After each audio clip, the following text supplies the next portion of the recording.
Hello students, नमस्कार, जय हिंद, वंदे मातरम। आज हम कक्षा 9वीं वाले स्टूडेंट्स के लिए एक टॉपिक लेकर आए हैं, समास। इसमें आपको मैं समास का अर्थ बताऊंगा, परिभाषा, भेद और विभिन्न प्रकार के ऐसे उदाहरण जो आपकी परीक्षा में पूछे जाते हैं। आप सभी कक्षा 9वीं वाले स्टूडेंट्स को मेंस एजुकेशन ऐप डाउनलोड करना है। ये ऐप आपको कहाँ पर मिलेगा? तो आप लोगों को ये गूगल प्ले स्टोर पर मिल जाएगा, ठीक है। और इस ऐप की लिंक हमने चैनल के अबाउट सेक्शन में भी दे रखी है। और इसके अलावा एक बात मैं बता देता हूँ कि इसी वीडियो के डिस्क्रिप्शन में भी हमने दे रखी है, तो आप जाकर डाउनलोड कर सकते हैं, या फिर डायरेक्ट मेंस एजुकेशन ऐसा आप गूगल प्ले स्टोर पर लिखेंगे या गूगल क्रोम पर लिखेंगे। अगर आप क्रोम यूज़र हो तो क्रोम तो वैसे सभी यूज़ करते हैं, तो क्रोम पर भी अवेलेबल हमने करा दिया है। आज का टॉपिक है हमारा समास, जिसमें आपको समास का अर्थ, परिभाषा और भेद सब कुछ बताया जाएगा। और सभी स्टूडेंट्स चैनल को सब्सक्राइब जरूर कर लेना। देखिए प्यारे बच्चों, यहाँ पर आप लोगों का जब समास टॉपिक बनता है उसमें सबसे पहले आपकी परीक्षा में परिभाषा पूछी जाती है। अब परिभाषा के तौर पर हम कहते हैं कि दो या दो से अधिक शब्दों के योग को समास कहते हैं। अब देखो, यहाँ बात आती है, तो ये जो बात है ये है शब्दों की। किसकी बात है? तो आपको बताना है शब्दों की है, ठीक है।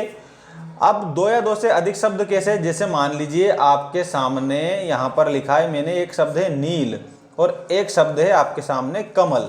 अगर हम इन दोनों शब्दों को जोड़ देंगे, मान लीजिए, मतलब इन शब्दों को क्या कर देंगे? योग कर देंगे। योग का मतलब आप जानते हो कि जोड़ना होता है। जैसे मान लीजिए 1 + 1, 1 में 1 का योग करेंगे तो 2 बन जाएगा, ऐसे। तो योग का मतलब क्या होता है? जोड़ना होता है। तो जो समास होता है ना, इस समास में जैसे मैंने आपको उदाहरण बताया, नील प्लस कमल, ठीक है। तो ये जो दोनों शब्द हैं, इन दोनों को हमने जोड़ दिया तो क्या बन गया? नील कमल बन गया। ये एक पूरा शब्द बन गया। दोनों को जोड़ा तब जाकर ये एक शब्द बना है। तो ये जो शब्द बना है, इस बनने की जो प्रक्रिया होती है, इसको हम समास कहते हैं। क्या कहते हैं? समास कहते हैं। तो परिभाषा आपको बतानी है। अगर आपसे परीक्षा में पूछा कि समास किसे कहते हैं, तो आपको बताना है दो या दो से अधिक जो शब्द हैं उनके योग को हम समास कहते हैं। प्रायः आपसे पूछे जाते हैं समास के भेद भी। आपसे पूछा कि समास के कितने भेद होते हैं, तो आपको बताना है समास के 6 भेद होते हैं। 6 भेद के नाम मैं आपको बता देता हूँ। देखो, 6 भेद के नाम लिखने के लिए आते हैं, तब आपको करना क्या है? तब आपको करना यह है कि सबसे पहले आपको अव्ययी भाव समास बताना है। अब इसमें भाव किसका है? अव्यय का भाव है। इसका मतलब इसमें परिवर्तन नहीं होगा। दूसरी बात, द्वंद्व समास है। इसमें दोनों पद जो हैं, या दोनों पद के अलावा सभी पद प्रधान का भाव है। द्विगु समास में पहला पद जो होता है वो संख्या का भाव आता है। कर्मधारय समास है, फिर तत्पुरुष है, फिर बहुव्रीहि समास है। ऐसे आपको समास के कितने? 6 भेद बताने हैं। सबके अलग अलग भी आपसे परिभाषाएं पूछी जाती है समास में। जैसे कभी तत्पुरुष पूछ लिया, कभी बहुव्रीहि पूछ लिया, कभी द्वंद्व पूछ लिया, तो कभी द्विगु पूछ लिया। आप ऐसा करना, सबसे पहले तो परिभाषा याद कर लेना, और परिभाषा के बाद ये 6 के 6 भेद याद कर लेना, ठीक है। अब इन 6 भेद की डिटेल में आपको बता रहा हूँ। देखो, डिटेल में सबसे पहला बात हम यहाँ पर बताएंगे आपको। सबसे पहली बात जो है आपकी ये है कि अव्ययी भाव समास। ये आपका यहाँ पर आज हम जो बता रहे हैं ये पहला समास है। अव्ययी भाव में काय का भाव आता है? मैंने अभी बताया था, अव्यय का भाव आता है जिसमें परिवर्तन ना हो। जैसे परिभाषा आप अव्यय भाव की पूछते हैं ना आपसे कि अव्यय भाव समास किसे कहते हैं, तब आपको बताना रहेगा कि जिस समास का प्रथम पद का मतलब पूर्व पद, ठीक है, अव्यय हो, मतलब जिसमें कोई परिवर्तन ना हो, और उत्तर पद संज्ञा हो। देखो, उत्तर पद को क्या बता दिया है? तो उत्तर पद को उन्होंने संज्ञा बता दिया, या विशेषण हो या क्रिया विशेषण हो, वहां पर अव्ययी भाव समास होता है। परिभाषा आप बताएंगे, जिस समास का प्रथम पद अव्यय हो और उत्तर पद संज्ञा विशेषण या क्रिया विशेषण हो, वो अव्ययी भाव समास है। कुल मिलाकर बात आपको ये बतानी है कि जिस समास का प्रथम पद, मतलब कि जो पहला पद होता है, जिसको हम पूर्व पद भी कहते हैं, अगर वो अव्यय है जिसमें परिवर्तन नहीं हो, जैसे यथा लिखा ना, यथा ये पहला पद है, शक्ति के आगे लगा हुआ है, पहला पद है पूर्व पद, अगर यही अव्यय है तो ये अव्ययी भाव समास आपका इसमें हो जाएगा। देखो, एक बात और मैं आपको थोड़ा समझा देता हूँ, थोड़ा बात को समझना आप ढंग से। जैसे एक तो होता है आपका पूर्व पद, ठीक है, इसको बोला जाता है प्रथम पद। प्रथम पद। दूसरी बात आपका दूसरा होता है उत्तर पद। ठीक है, उत्तर पद जो है इसको बोला जाता है दूसरा पद। क्या बोला जाता है? दूसरा पद। तीसरी बात एक और आपको याद रखनी है। तीसरी बात क्या है? एक होता है अन्य पद, मतलब इस पूर्व पद को भी छोड़ दिया जाता है और एक उत्तर पद को भी छोड़ दिया जाता है, उसे हम अन्य पद कहते हैं। ये पद वाली चीज जरूर आपको याद रखनी है, ठीक है ना। अब देखो यहाँ पर परिभाषा तो आपने देख ही ली कि प्रथम पद अव्यय है, इसमें परिवर्तन नहीं होगा, और बाकी जो है चाहे संज्ञा हो, विशेषण हो या क्रिया विशेषण हो, ऐसे आपको बताना है। अब देखो इसके उदाहरण आपको समझना है। उदाहरण में देखो क्या दिया है आपको, यथाशक्ति दिया है सबसे पहले। यथाशक्ति देखो, जब हम यथाशक्ति देखते हैं उदाहरण, उसमें पहला पद ये पूर्व पद अव्यय है, शक्ति के अनुसार इसका विग्रह बनता है। प्रतिदिन, इसमें भी पहला पद अव्यय है और उपसर्ग भी है, इसका विग्रह बनता है प्रत्येक दिन। भरपेट, पेट भर के, प्रत्येक, एक एक या हर एक, आजन्म, जन्म से लेकर, आजीवन, जीवन भर, यथाविधि, विधि के अनुसार, और यथा रुचि, रुचि के अनुसार। अब इन सब में कॉमन चीज क्या देखने को मिल रही है? इन सब में कॉमन चीज ये देखने को मिल रही है कि इसमें पहला पद अव्यय है, इसमें पहला पद अव्यय है, ये अव्यय है, यहाँ पर भी अव्यय है, ये भी अव्यय है, ये भी अव्यय है, ये भी अव्यय है और ये भी अव्यय है। जहां पर पूर्व पद अव्यय हो उसे हम क्या कहेंगे? अव्ययी भाव समास कहेंगे। ऐसा आप याद रखना। अब हम अव्ययी भाव समास के बाद में बात करेंगे द्वंद्व समास की। देखो बच्चों, यहां जो द्वंद्व समास है आप लोगों का, इसमें द्वंद्व का मतलब होता है सभी पद प्रधान वाला, दोनों पद प्रधान वाला। ठीक है, इसमें विपरीत का भाव भी आता है।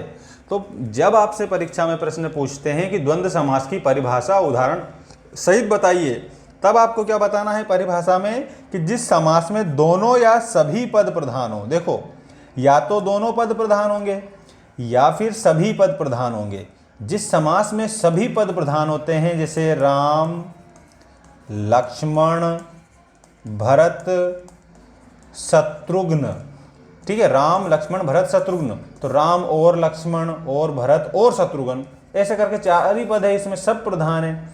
ठीक है, तो परिभाषा में आपको समझना है कि जिस समास में दोनों या सभी पद प्रधान होते हैं, प्रधान का मतलब होता है मुख्य, ठीक है, वहां पर द्वंद्व समास होता है।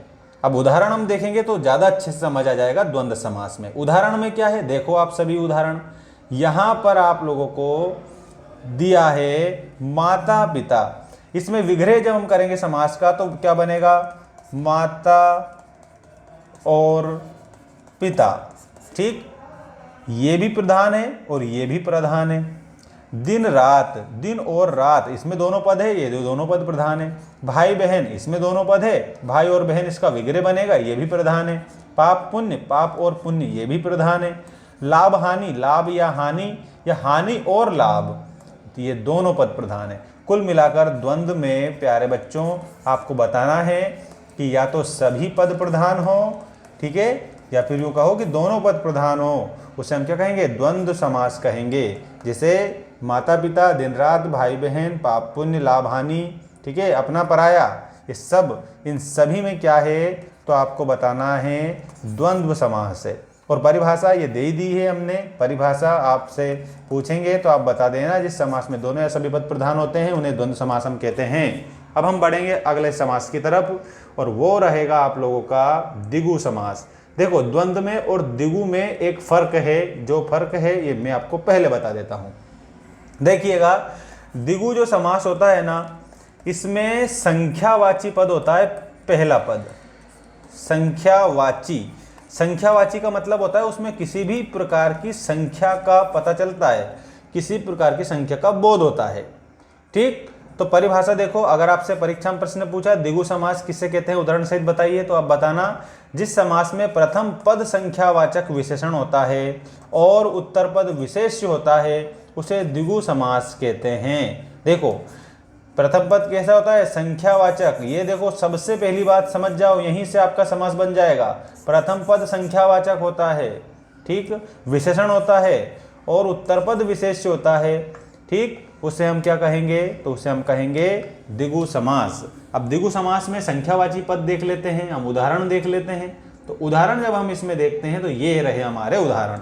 देखो, पंचवटी, मैं यहाँ पर भी लिख देता हूँ आपके लिए पंचवटी। ये पंच दिखा है, इसका मतलब होता है 5। अब ये 5 क्या है? यह है आपकी संख्या। मैंने क्या कहा कि प्रथम पद है हमारा जो संख्यावाची होता है, और उसके बाद एक बात याद रखनी है कि समूह का बोध भी कराता है। वो समूह का मतलब ग्रुप, ठीक है, तो ग्रुप का बोध भी कराता है, तो उसे हम क्या कहेंगे? द्विगु समास कहेंगे। पंचवटी इसका समास विग्रह बनेगा 5 वटों का समूह। सतसई इसका विग्रह बनेगा 702 का समूह। नवग्रह 9 ग्रहों का समूह। नव ये प्रथम पद संख्यावाची है। त्रिलोकी 3 लोकों का समूह, ऐसे विग्रह बनेगा इसका। इसमें त्रि ये प्रथम पद संख्यावाची है। चौराहा 4 राहों का समूह।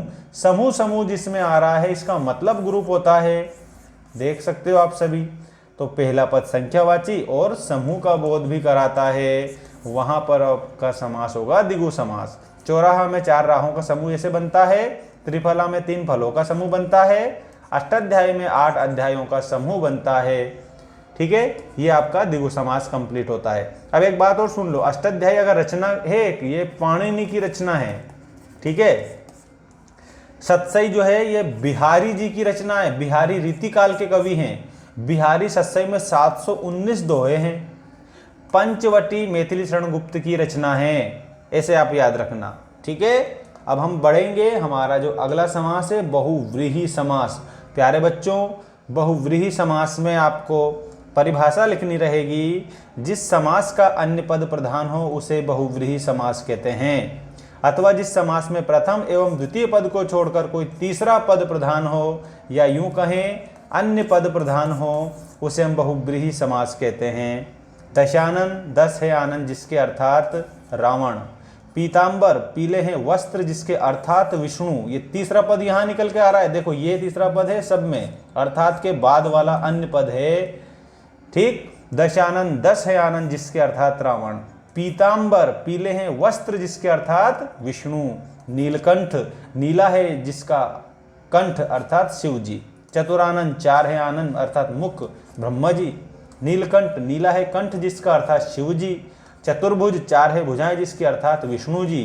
लंबोदर लंबा है उदर जिसका अर्थात गणेश जी।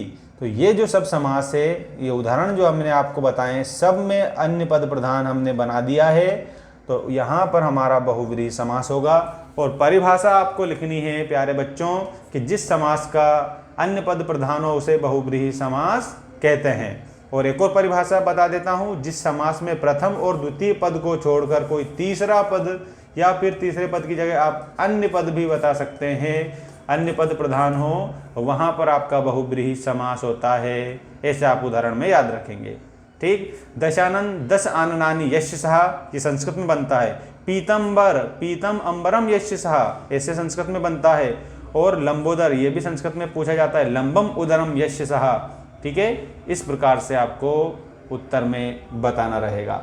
बाकी आपको कर्मधारय समास और इसके अलावा आप लोगों का बहुव्रीहि समास जो है वो आपको हम बताएंगे नेक्स्ट वीडियो में। तो आपको काम क्या करना है, पहले ये जो आज बताया है इन सारे को आपको याद करना है और बेस्ट तरीके से याद करना है। तो नेक्स्ट जो वीडियो आप लोगों के लिए आएगा उसमें आपको हम क्या बताएंगे, एक तो आपको कर्मधारय समास बताएंगे और एक बताएंगे तत्पुरुष समास। तत्पुरुष समास सबसे ज़्यादा इसमें बनेगा, मतलब द्वितीया से लेकर के तो सप्तमी तक इसमें विग्रह के रूप में हमें करना रहता है। तो ये सबसे बड़ा समास है, लेकिन है सबसे सिंपल, ठीक है ना, बिल्कुल सरल सिंपल है। तो तत्पुरुष समास नेक्स्ट वीडियो में आएगा। चैनल को आपको सब्सक्राइब कर लेना है। मेंस एजुकेशन ऐप को डाउनलोड कर लो और परीक्षा में धमाल मचा दोगे आप सभी स्टूडेंट, ऐसा रिजल्ट आपके सामने प्रस्तुत होगा। मिलते हैं नेक्स्ट वीडियो में। धन्यवाद। जय हिंद। वंदे मातरम।